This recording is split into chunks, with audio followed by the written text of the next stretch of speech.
साथियों नमस्कार। जय मूल्या, जय आयुर्वेद। मैं आपसे आज एक ऐसे प्रोडक्ट के साथ रूबरू हूँ जो आज बहुतायत से इसकी समस्या से लोग जूझ रहे हैं, जिसको हम किडनी स्टोन की समस्या बोल सकते हैं।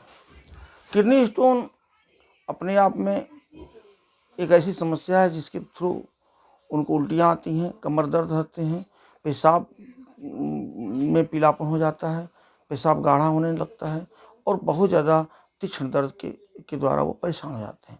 पथरियाँ कभी कभी दोनों किडनियों में पाई जाती हैं, इसे बाइलेटरल स्टोन बोलते हैं। और कभी कभी ये गुच्छे के रूप में बहुत ज़्यादा मात्रा में होती हैं, कभी बड़ी होती हैं, कभी छोटी होती हैं। लेकिन लोग कहते हैं कि ऑपरेशन करा देंगे तो पथरियाँ निकल जाएंगी।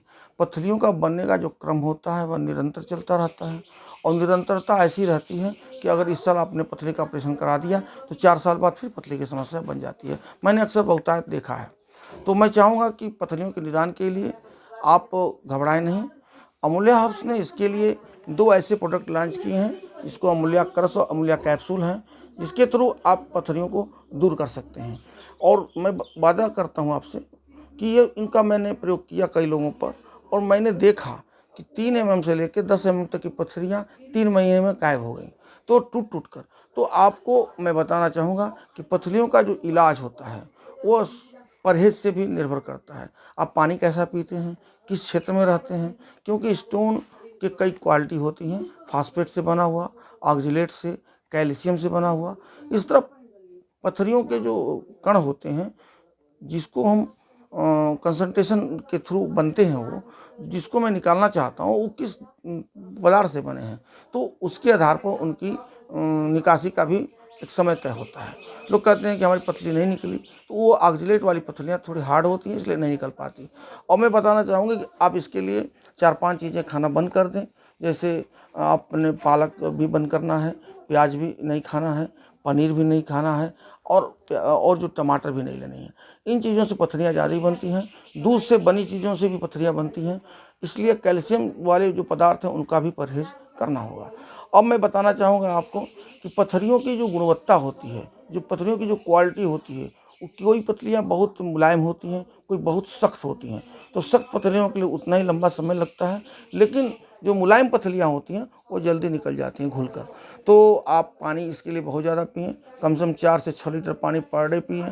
और आप ये ध्यान दें कि पथरियों को एक तरीका ये भी है कि पथरियों को धीरे धीरे गला कर निकाल देते हैं। पथरियाँ टूट जाती हैं तो दर्द कुछ बढ़ता है, लेकिन आपको बताना चाहूँगा कि पथरियाँ 3 mm से छोटी होंगी तभी वो पेशाब से बाहर निकलती हैं। इसलिए बड़ी पथरियों में टूटने में समय लगता है, टूटने के समय दर्द होता है, तो लोग उससे घबरा जाते हैं। लेकिन घबराना नहीं चाहिए, क्योंकि जब पथरियाँ टूटती हैं तो दर्द अवश्य होगा। इसके लिए हमारी कंपनी ने 2 प्रोडक्ट भी बनाए हैं, अमूल्या क्रश। इसमें ऐसे ऐसे इंग्रेडिएंट डाले हैं जो पत्थर को गला देते हैं।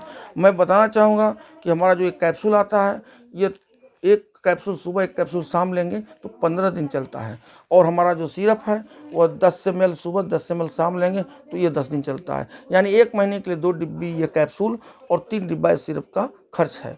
लेकिन इतना यह मुफीद, इतना मतलब बेहतरीन काम करता है कि हमारे में समझ लीजिए पुनर्नवा है जो 500 मिलीग्राम है 10 ml में। इसके बाद इसमें जो है बड़ी इलायची का भी है जो पेट पेशाब में ठंडक पहुंचाता है। फिर उसका वरुण छाल है, कुटकी है, उसके बाद गोखरू है, पाषाण भेद है, इसके बाद कपूर कचरी है और लाजवंती है और पलाश का पत्ता है। तो इसमें इन सबों के इंग्रेडिएंट से पथरियों पर जो काम आने वाली जो चीज़ें हैं, जो गलाने वाली चीज़ें हैं और किडनी को क्लीन करने वाली चीज़ें हैं। एक तरह से हमारा ये अल्कलाइजर भी है। गर्मी के दिनों में अगर आप 1 गिलास पानी में 2 चम्मच डालकर पीते हैं तो पेशाब क्लीन और साफ और सरल और तरल होगा। तो आपको हमारी दवाओं पर भरोसा करें और आने वाले दौर में जब भी किसी को पथरी की शिकायत हो तो उन्हें ये दवाओं का आप मार्गदर्शन करें, उन्हें बताएं और अधिक जानकारी के लिए हमारे कॉन्टैक्ट नंबर पर संपर्क करें। जय मूल्या, जय भारत, जय आयुर्वेद।